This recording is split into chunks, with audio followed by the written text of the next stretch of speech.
Ihholo lomphakathi beligcwele phama amalungu omphakathi abelokhu eyingxenye yokuthungatha lengane kusukela yalahleka nyakenye.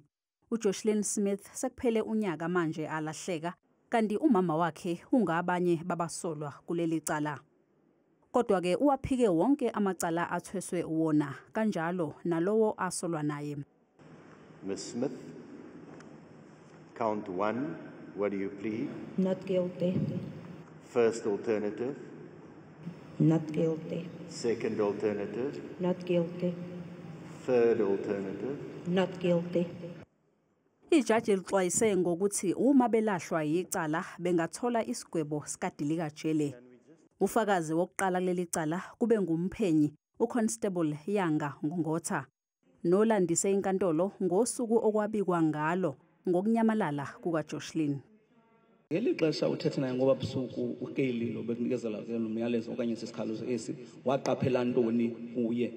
She didn't appear like someone who's worried about the vanishing of a child.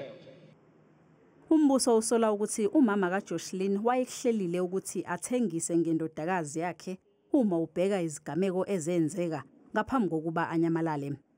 Umama wakhe usamile ekutheni yena umsulwa kuleli cala. Icala lizoqhubeka kusasa.